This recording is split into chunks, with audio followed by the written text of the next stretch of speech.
Gobierno de Navarra. Nafarroako gobernua. Gaurko gazteratu saioa Dona Mariara hurbildu da. Bertan, Alaitz Irigoienekin bilduko gara. Berak erakutsiko daku herria. Saioa bukatzeko berriz, Ane Barkosek, Ane Zubeldia elkarrizketatuko du.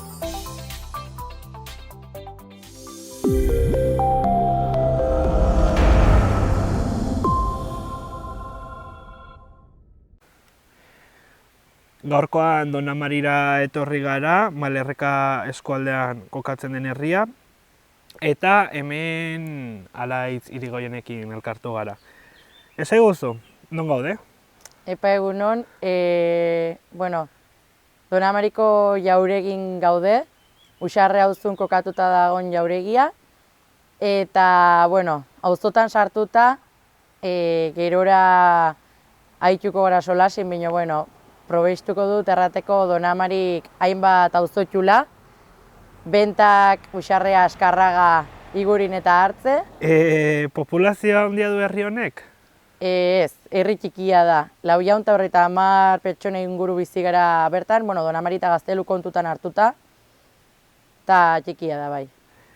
Eta horietatik zenbat izanen dire gaztiak edo, zure ustez? Ez dakit. Desente garela iruditzen zit. Eta zuen artin elkartzeko eta kaleko giroa sortzeko eta nola bizi zarete alde horretatik? Badago kaleko girorik edo auzotan banatu da dagoenez auzotara bideratzen dire jendia? Dona Marin elkartzeko ez dago agitz errax, ez dakit. Azken finin, segun auzo batin baldin badago ume gazte edo ez dakit talde kopuru handia bai elkartzen aldirela hor. Adibidez, gu mino gaztetxuk, gazteuk direnak, bai elkartzen dire, ni bizi naiz Hartzen, eta bai elkartzen dire Hartze auzun. Bino gero edozein plan nahi delain, raketi nahitu nahizula, do frontonera bajatu hartzula, do ostatura nahizula torri, herri erdigunera gelditu barrazara herri erdigunin. Eta azkenin gure generazioan ezkara honitz nire auzun. Eta orduan beti elkartzeko tortzen gara Uxarre auzortara, honetara. Ikasketen arlora soltu eginda, zuek nola garatzen dituzu zuen ikasketak eta non ibiltzen zarete? Dona Marin ez dago eskolik. Orduan guk txiki-txikitatik joan barzaten dugu Doneste bera. Doneston iten txugu aurre hezkuntza, lehen hezkuntza eta derrigorrezko bigarren hezkuntza, eta gero ikasten segitu naiz gero, edo batxillergoa itxera lekarozera, edo erdi maila edo goi maila inaiz gero, Berara, Elizondora, Iruñera edo bertze edo zein lekutara, eta unibertsitatea berdin. Eta behin ikasketak amaituta, lan mundura sartzerakoan, badituzu aukerak herrian bertan gelditzeko, eskualdera begiratzen duzu hortarako, edo hemendik kanpora jendea ateri barri izaten da? Zerbait igual eskualdera begitu, adibidez, ni irakasle izateko ikasten nahi naizela, igual, bai, Donestoko eskolari begira. Udan lan itxeko aurrak zaintzen eta ere bai, Malerrekari begitzen diot nik. Mino gero etorkizun batin gehienak eskualdetik kanpo. Orain hizkuntza arlora soltu eginda, ze hizkuntzatan bizi zarete hemen herriko gazteak? Hemen euskaraz aitzen gara. Orduan euskarako du presentzia eta orokorrin joera hori da, ezta?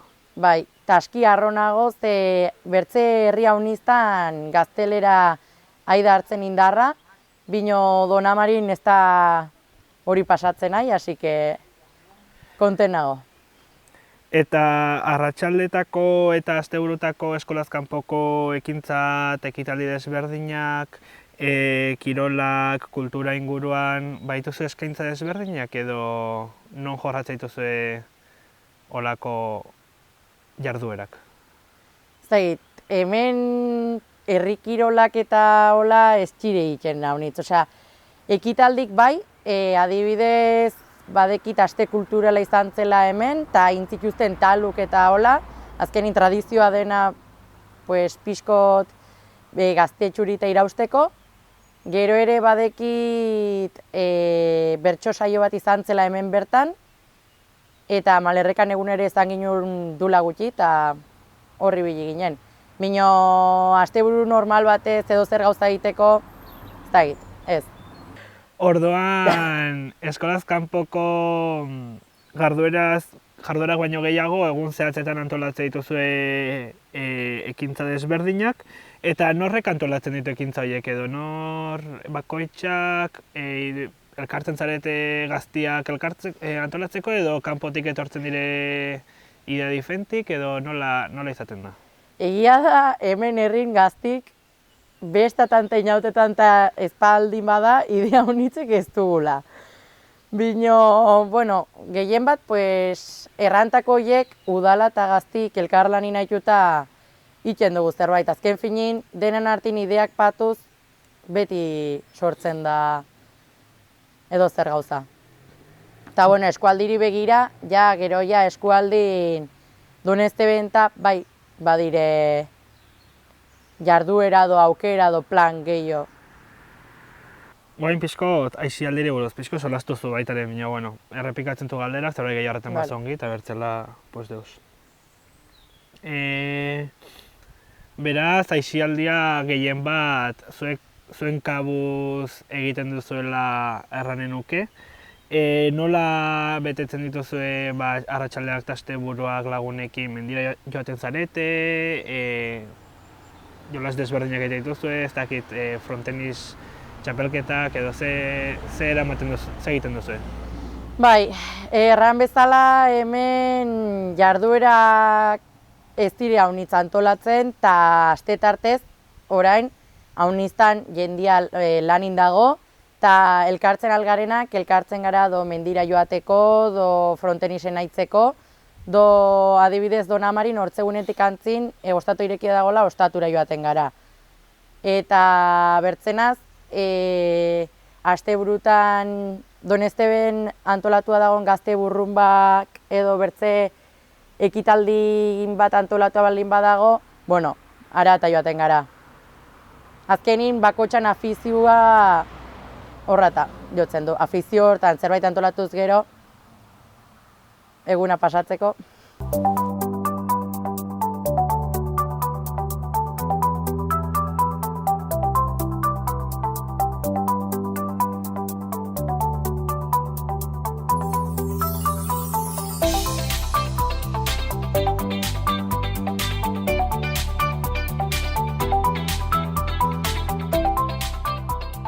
Gazte mugimenduan aldetikan, nola antolatzen zarete herriko gazteak? Hombre, hemen herri txikia zanta eta iztin erranta ere gazte desente garela, hemen ez dago asanbladarik. Gehiago igual eskualdin antolatzen txiriolako asanbladak eta taldik.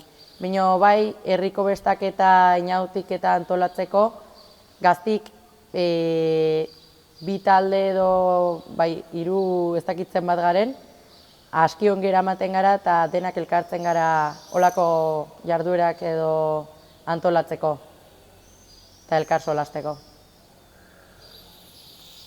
Eta olako gauzak antolatzeko eta solasteko baduzuen lekurik edo, hau da gaztetxerik edo olako lokalik edo? Ez, gaztetxerik ez, lokalik ez.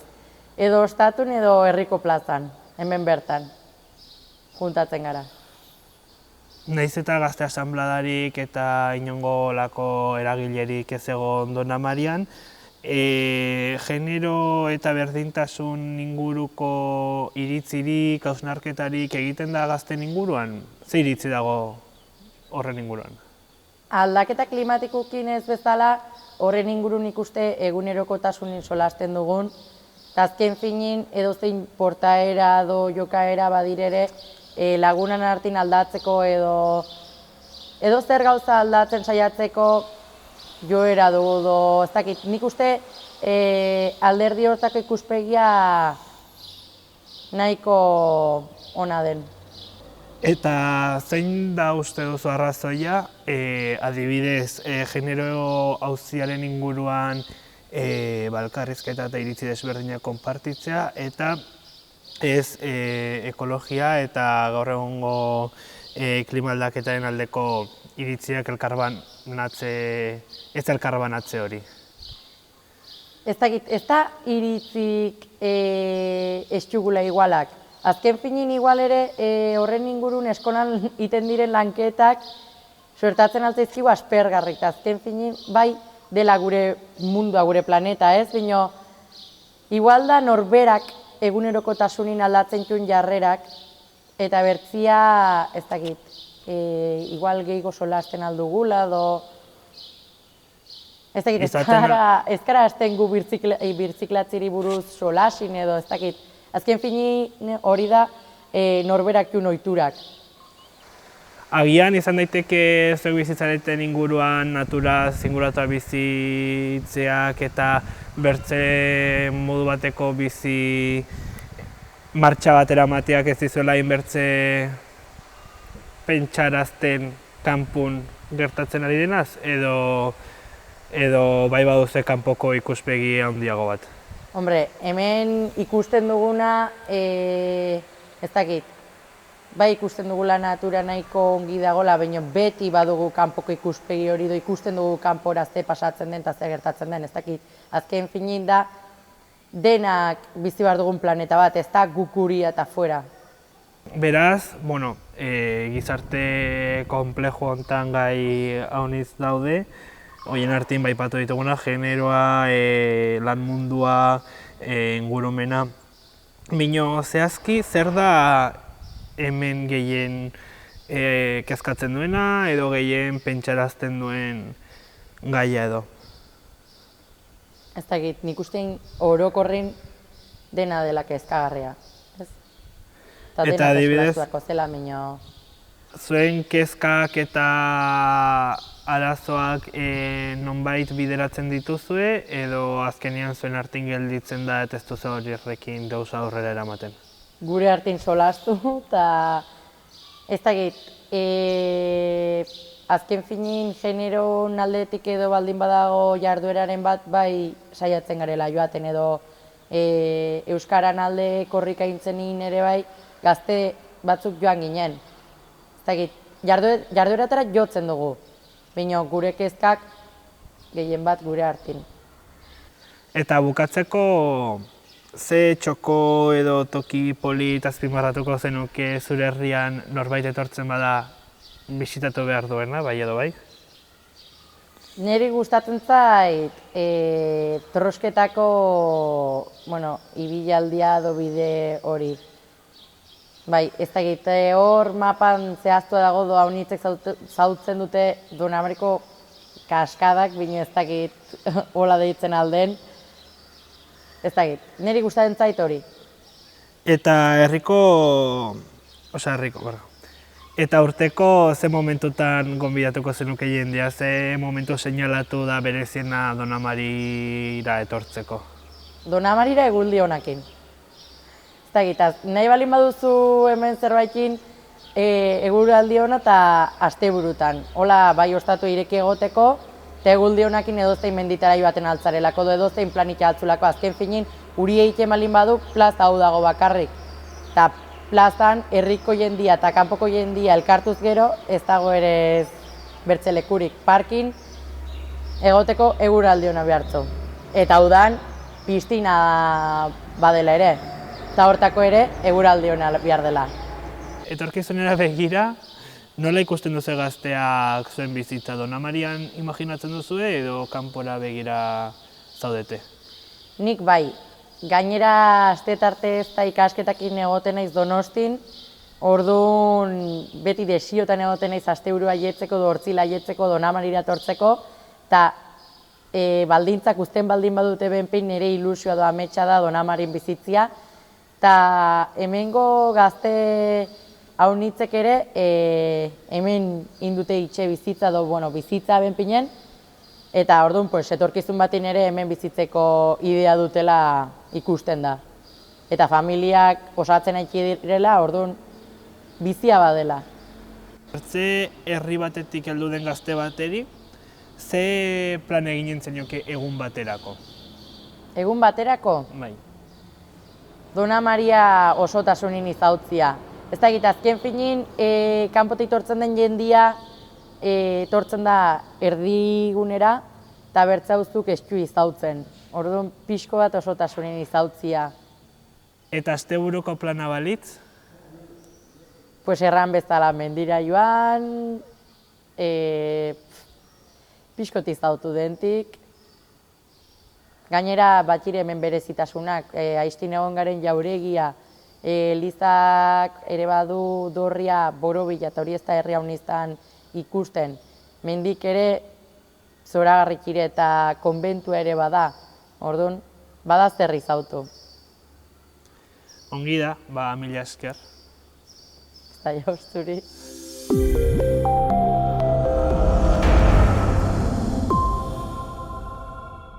Kaixo, Ane, zer moduz? Kaixo, ongi, eskerrik asko gonbidapenagatik. Zuri gurekin hitz egiteagatik. Bueno, zu Iberoamerika proiektuko kidea zara, ezta? Konta iguzu zer den Iberoamerika? Iberoamerika da proiektu bat Argentinan hasi zena, duela 4-5 urte esango nuke, eta sortu zen online plataforma bat bezala argitaratzeko idazle gazteen lanak. Eta Josune de Goñi poeta euskaldunak pixka bat harremana egin zuen haiekin internet bidez, eta proiektua juntzen pixka bat zabaltzen munduan barrena, Espainia estatutura iritsi zen eta sortu ziren adarrak tartean Euskal Herrian, eta urteetan adar hori Josunek, urte pare baten edo Josunek eraman zuen, eskatu zioten berari izateko Iberoamericanas 140 poetas iberoamericanas antologian euskal poetak aukeratzen zituen editorea, eta hortik engantzatu zen bera proiektuarekin. Gero Leire Alonsoren laguntza auki zuen, eta ni iaz sartu nintzen proiektuan. Eta, orain arte, izotzetan islatuak deitzen den liburu bat argitaratu du Iberoamerikak, euskal poeta gazteen lanekin, antologia bat. Eta oraingoan argitaratu dugu, barrenetik zelatzen zaitut hau. Gero galdetuko dizu pixka bat liburu hauen inguruan kontatzeko, baina gustatuko litzaidake jakitea pixka bat ze helbururekin sortu zen kontatu diguzun guzti hau edo nola sartu zinen zu proiektu honetan parte hartzera? Helburua, naiz ausartzen esatera hasierako Argentinako Iberoamerikak ze helburu zeuzkan, baina esango nuke, ni gonbidatu ninduten Josunek eta Leirek sartzera proiektuan, aipatu dizudan antologia horretan, 140 poetas iberoamericanas horretan parte hartu ostean, eta nire ustez helburua da, idazle gaztei plataforma bat ematea, haien lehenengo lanak argitaratzeko, haiei pixka bat feedbacka ere ematea naiz eta ez argitaratu. Ze azkenean gazteok dauzkagun bideak argitaratzeko askotan dira sariketak, eta sariketek ematen dizuten erantzuna da, edo baietza, edo ezerrez. Eta orduan, pixka bat hori zen helburua, plataforma bat ematea, gazteei euskaraz argitaratzeko, nolabaiteko feedbacka jaso zezaten, naiz eta ez argitaratu, eta gero nolabaiteko formakuntza ere eskaintzeko. Beraz, esaten duzunagatik uste duzu horrelako proiektuak beharrezkoak direla? Bai, nik uste dut azkenean literatur sistema Euskal Herrian txikia da, baina, jende askok idazten du, argitaletxe desente dauzkagu kontuan eukita zenbat garen herri honetan, baina egia da sistema oso modu konkretuetan heldu altzarela argitaratzera edo plazara. Eta nik uste dut beharrezkoak direla eta baita ere uste dut horrelako proiektuek egiten dutela funtzio oso garrantzitsu bat argitalpena zara dago dela saretzea eta ezagutzea idazten duen beste jende bat, zure antzekoa dena eta ez agian hain egitura jerarkikoetan, ez? Naiz eta guk hemen editore lan bat egin, saiatzen gara ez dadin izan oso hori, jerarkikoa edo nik esaten dudana ongi dago eta idazleak edo itzultzaileak esaten duena. Baizik eta negoziazio bat eta bueno, pixka bat saretze horretan laguntzea. Ze gu geu ere ezagutu ginen horrela literaturaren bidez eta pena ematen digu halako plataforma gehiago ezagutea gazte jendeak elkar ezagutu dezan. Eta zuek gainera feminismotik egiten duzue lan, ezta? Zergatik erabaki zenuten honi garrantzia ematea? Erabaki bat bada beti, baina ez dugu ikusten beste modurik hori egiteko, ezta. Azkenean, literaturaren mundua beste sistema guztiak bezala patriarkatuan gertatzen da, eta orduan, historian zehar eta literatura kanonikoari begiratu argi dago. Zer mesedetu den eta zerri eman zaion garrantzia eta zer konsideratu den artelan edo maisulan, eta eta zer geratu den bazterrean, ez? Orduan, guk horri begiratu nahi diogu, perspektiba feminista batetik egiten dugu lan, editore taldean emakumeak gara, eta uste dugu hori dela modua egiteko, esan nahi dut, saretzea eta zaintza tartean dauden momentuan feminismotik ari zara. Naiz eta agian kontzienteki, gu kontziente gara, baina agian beste batzuk ez dain beste. Eta zuen web orrialdean zubilana egiten duzuela esaten duzue, zeren arteko zubilana egiten duzue? Esango nuke azkenan proiektu txiki bat gara, eta zubi txiki bat, ez?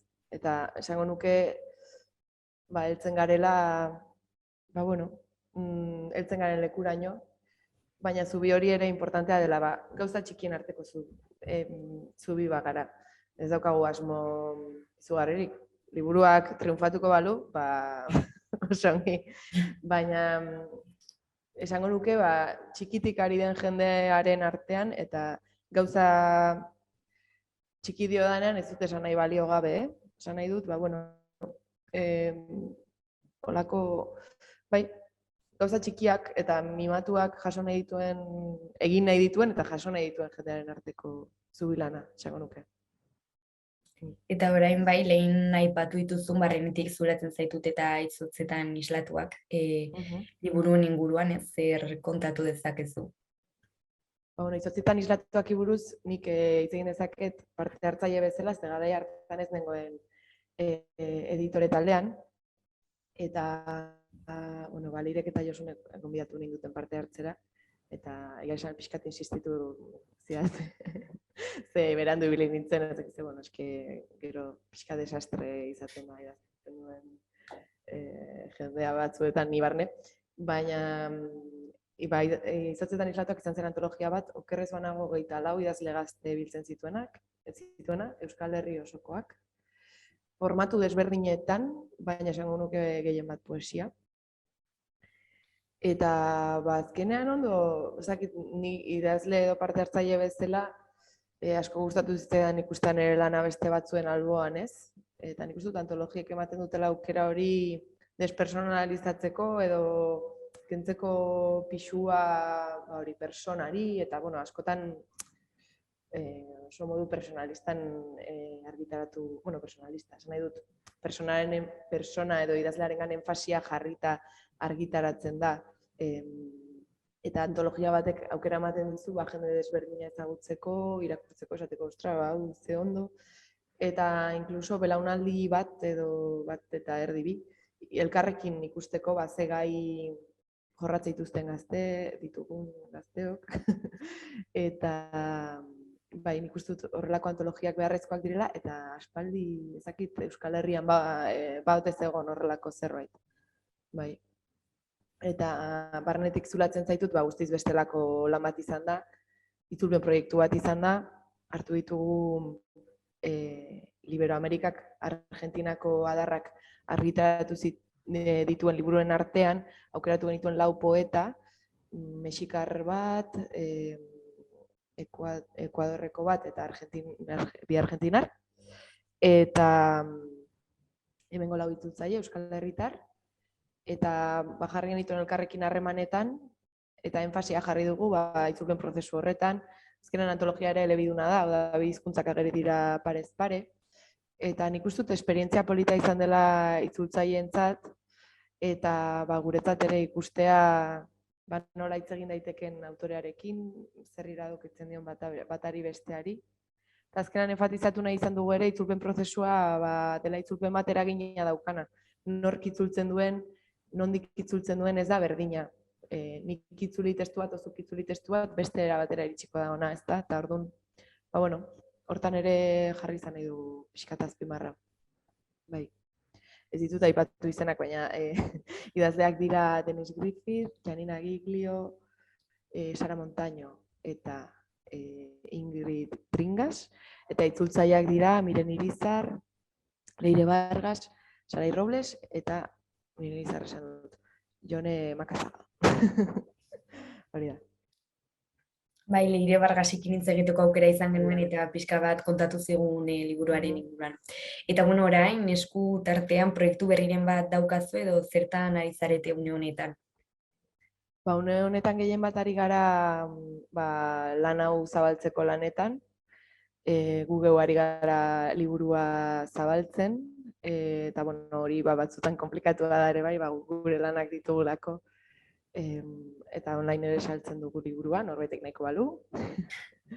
Eta gehien bat ari gara une honetan horretan zentratzen liburu honen zabalkundean. Kontziente garelako ere gure denbora mugatua dela, eta azkenan aldiro lan bat mimatu dezakegulako behar bezala. Eta ikusiko dugu ea etorkizunean zer datorren, ze idazle gazte edo ze itzulpen, eta gogotsu beti mundu honetan jarraitzeko. Eta nola lagundu dezake jendeak proiektu honi bultzatxo bat ematen? Momentu honetan liburua erosita. Bai, azkenean guk ez dugu gure lanengatik dirurik irabazten. Eta nahi duguna da aurrera jarraitzea, hurrengo lanetan, hau da, liburutik eskuratzen duguna, hurrengo lanetarako dijoa, eta bar, eta beraz, hori litzateke modua momentu honetan. Eta ez dakit zerbait gehiago kontatzea edo gehitzea gustatuko litzaizuken? Ez, gu pozik gaudeolako proiektu batekin. Ez dut esango falta dela, ze jende asko idazten dut, eta jende asko biltzen da. Baina saretze lan horretan iruditzen zait oraindik badagoela lana egiteko, eta agian Durangoko azokatik kanpo geratzen diren proiektu txikiago horiek oso beharrezko direla ere bai, eta horregatik jarraituko dugula. Oso proiektu polita da, eskerrik asko gurekin partekatzeagatik. Eta, espero dut zuelanean jarraitzea eta proiektu hau oso etorkizun oparoa izate. Mila esker deitzagatik eta espero ezagun. Eskerrik asko, agur.